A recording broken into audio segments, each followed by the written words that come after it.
Hey guys, thanks for tuning in. In this video, we're going to be in some very familiar scriptures, but I just read them and I just see them through a completely different lens. I don't know if anyone has seen this before, so I want to share it. We're in John 3:14 through 22. We all know these scriptures. And as Moses lifted up the serpent in the wilderness, even so the Son of Man be lifted up. Okay. Now, what does it mean that Moses lifted up the serpent in the wilderness? It really means that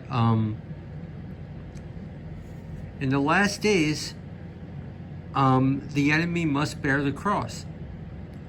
And when Moses comes on the scene in the last days, this takes us to the two witnesses. And as Moses lifted up the serpent in the wilderness, and we know what the two witnesses do, it's Moses and Elijah. They certainly lift up the serpent on the cross because they make, it stops raining and all that kind of stuff. So it's a pretty interesting angle. And then, but even so, Moses himself must bear the cross. We all know what happens to the two witnesses when they die. And that even takes us to Jude 1:9 territory. That whatsoever believes in him should not perish, but have eternal life. Okay? So let's just consider the end time implications of this stuff. And let's read. So we know that Moses will come first, and then Yeshua will finally come in the flesh. So consider these verses. And notice that whoever believes in him should not perish but have eternal life is actually mentioned twice right after each other. So that's very important. So consider end time prophecy. As Moses lifted up the serpent in the wilderness, even so the son of Adam will be lifted up, because Moses will be the son of Adam. That whosoever believes in him should not perish but have eternal life. So that's in the days of the Great Tribulation. So let's continue reading. For Elohim so loved the world that he gave his beloved Son. I'm not going to go there, okay? He gave his beloved Son, that whosoever believes in him should not perish but have everlasting life.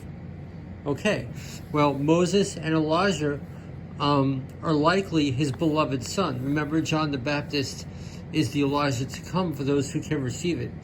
So consider these scriptures in their end time implications. It's amazing.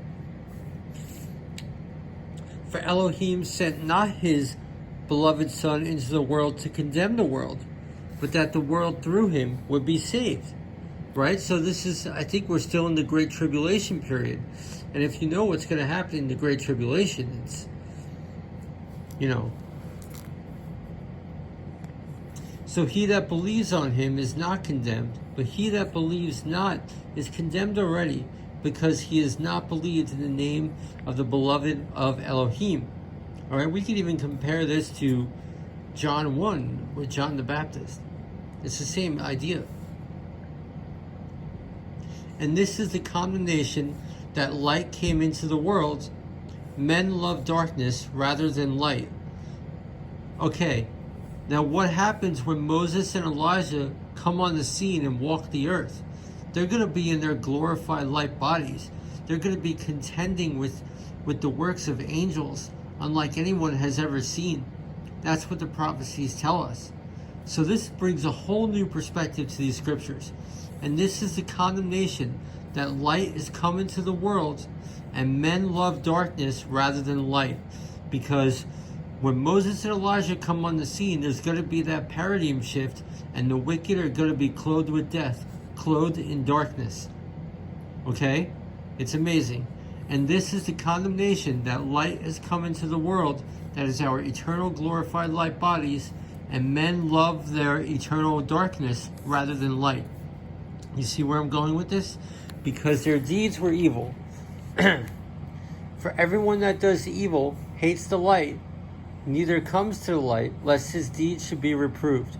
Okay, so, consider Jude 1:9.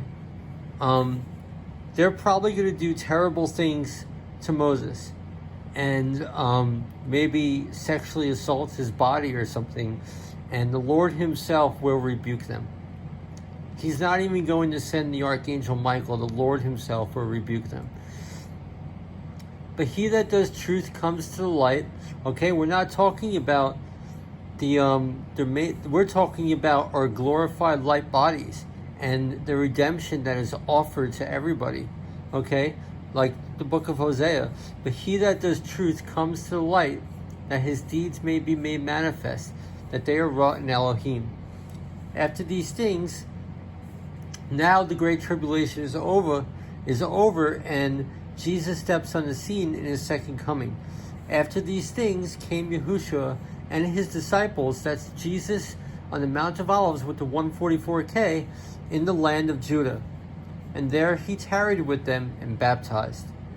And we see that happening in John 8. If you could see the prophetic implications of John 8, Jesus catches the woman in adultery just in the morning breaking. That is right when he steps on the scene, and he saves those who were in idolatry and redeems them. This is just amazing way to perceive these scriptures. It's incredible. It's just beautiful. That can only be done by the hand of God. So, all right, guys, something to meditate on. Have a good night. Thank you for tuning in.